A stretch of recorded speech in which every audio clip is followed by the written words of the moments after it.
a major crash in the financial system. Most of the investment banks are bankrupt, and many of the commercial banks are bankrupt. With unemployment in the double digits, millions have lost their homes. The breadth and depth of this recession, that states are dealing with problems that are pretty unprecedented. I mean, does anybody think it's over? Anybody raise your hand if you think it's over?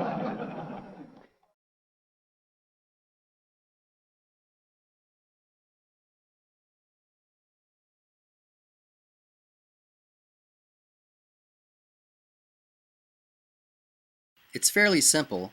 9/11 became the excuse to invade Afghanistan. Then the Bush administration convinced us that who we really needed to invade was Iraq. These wars cost lots of money. Where'd we get the money? Mostly by borrowing it. In other words, by selling U.S. Treasury notes and bonds, or by simply creating new money.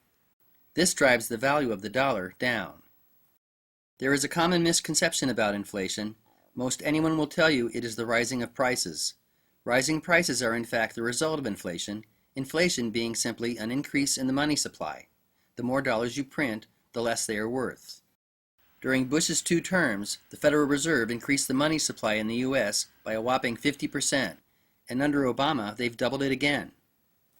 In the decade leading up to the economic crisis, the Federal Reserve and outfits like Fannie Mae and Freddie Mac encouraged easy lending policies. The Fed dropped interest rates down to 1%, while the government practically forced banks to make dodgy home loans. This drove home prices up. Lenders bundled these loans and sold them to investors who hedged against potential losses using derivatives, a sort of insurance. This derivatives market grew, by most estimates, into the hundreds of trillions. All the while, American manufacturing jobs had been moving to China, leaving the U.S. with a consumer-based economy based more and more on borrowing and inflation than actual production. With war costs added in, this is a giant house of cards. All that had to happen was for housing prices to slip. Who got us into this mess?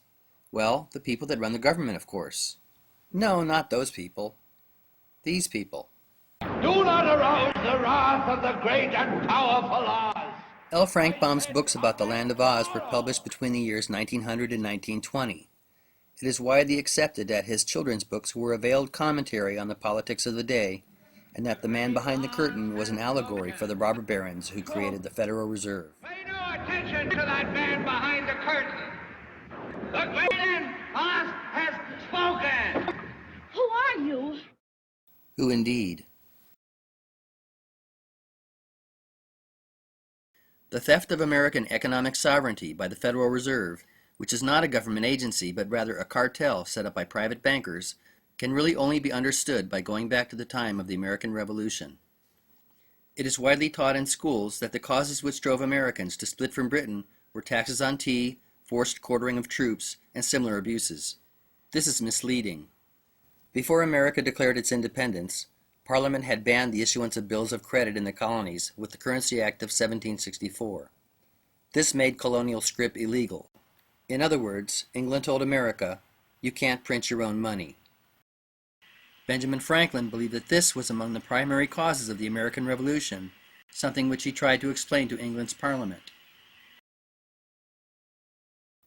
Founders like Jefferson, Franklin, and Madison were strongly opposed to the establishment of a central bank, knowing that it would open the door to foreign and private interests seizing control over America's currency.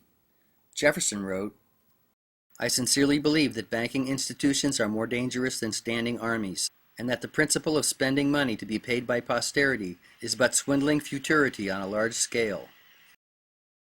This is Alexander Hamilton. Hamilton was the delegate from New York whose moneyed elite he represented.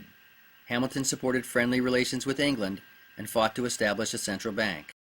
Many of the founders opposed him on this, as did southern states like Virginia and Maryland.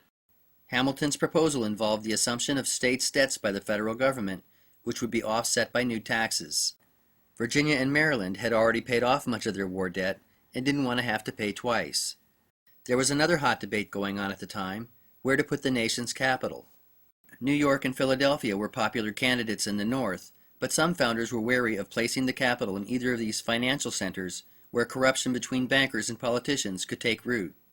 Finally, a compromise was reached. States' debts would be centralized under a federal bank, and in return, the capital would be established on the Potomac River. Hamilton showed his true colors when he was discovered by then-President Adams planning a coup d'etat against the fledgling U.S. government. Despite this little-known fact, Hamilton's face graces the U.S. $10 bill to this day. In the end, Hamilton was shot dead by Jefferson's vice president, Aaron Burr, in a duel over a private dispute. But his supporters, the moneylenders of New England and Great Britain, got their bank. The charter for the First National Bank of the United States was due to run out in 1812. Congress refused to renew the charter. Almost immediately, war between America and Britain broke out. Many causes are given for the War of 1812, but anger over the elimination of the First National Bank, which British bankers held a major stake in, is never mentioned. On the other side of the Atlantic, German banker Mayer Amschel Rothschild and his sons were quickly becoming a banking powerhouse across Europe and England. His eldest son Amschel in Frankfurt, Salomon in Vienna, Nathan in London, Karl in Naples, and James in Paris. Frederick Morton writes, "The history of the House of Rothschild has been to an amazing degree the backstage history of Western Europe, because of their success in making loans not to individuals, but to nations." Napoleon was terrorizing Europe at the time, and Nathan and James, by far the most successful of the Rothschild sons, reaped huge profits by financing both sides of the war. They maintained a sophisticated intelligence network to stay ahead of the news, and when Napoleon finally lost to Wellington, Nathan had spies posted behind the lines at Waterloo, as well as a courier ready to race back to England when the outcome became known. When Nathan heard of Napoleon's defeat, he began selling government bonds, or consols as they were known, hand over fist. Seeing this, the other traders were duped into thinking that Wellington had lost, and a panic ensued. After stocks and bonds had nosedived to a fraction of their price, Baron Rothschild began buying them up again. When the official news of Wellington's victory reached London, prices shot back up. It is said the Baron multiplied his already substantial fortune 20 times over that day. Some, such as Richard Lewinson in his 1937 book The Profits of War, have claimed that Baron Rothschild gained control of the Bank of England at this time. It is impossible to know for sure how much Nathan made, or what the family is worth, or even what companies they control to any degree of certainty, for the Rothschilds have always kept such information secret. But there is no doubt that they are, and have been for the last 2 centuries, by far the wealthiest family in the world.